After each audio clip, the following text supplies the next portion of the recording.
Top quality और consistent performance के लिए सिर्फ सिल्वर पंप नाम याद रखना। दिल्ली में सरकार गठन को लेकर अमित शाह की बैठक खत्म हो गई है। करीब 1 घंटे तक चली है बैठक के बाद बीजेपी अध्यक्ष जेपी नड्डा अमित शाह के घर से निकले। चर्चा में संगठन महामंत्री बीएल संतोष और दिल्ली बीजेपी अध्यक्ष वीरेंद्र सचदेवा के अलावा दिल्ली चुनाव प्रभारी विजयंत पांडा भी मौजूद थे।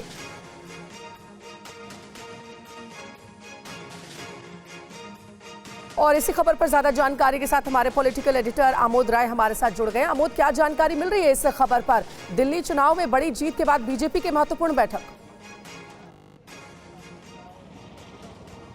निश्चित तौर पर देखिए, बड़ी जीत है बीजेपी के लिए। दिल्ली की जीत, भले ही राज्य छोटा हो लेकिन जीत बड़ी है। और लगातार 3 चुनावों से मशक्कत के बाद तीसरे चुनाव में बीजेपी को सफलता मिली है।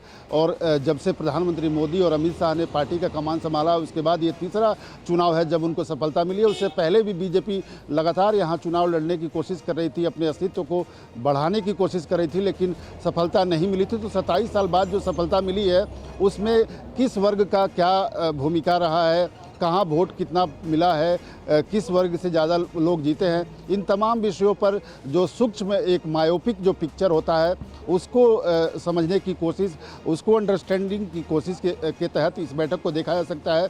साथ ही आज शाम में जो विधायकों को बैठक को अलग अलग जिलों के विधायकों को बुलाया गया है बैठक दिल्ली में प्रदेश अध्यक्ष के द्वारा, तो उससे पहले एक ये होमवर्क के तौर पर इस बैठक को देख सकते हैं।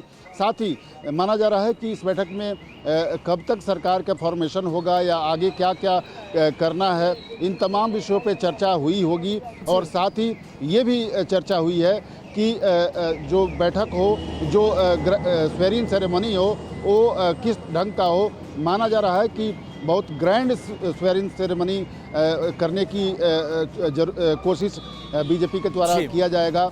और पार्टी के जो नेता हैं ये बता रहे हैं कि बिल्कुल, और तस्वीरें भी आमोद हम दिखा रहे हैं जो सरकार गठन को लेकर कवायद चल रही है। और गृहमंत्री अमित शाह के घर पर जो बैठक हुई, इसको लेकर तमाम जो जानकारियां सामने आ रही है वो आपने सामने रखी। बहुत बहुत शुक्रिया आपका इस पूरी जानकारी के लिए।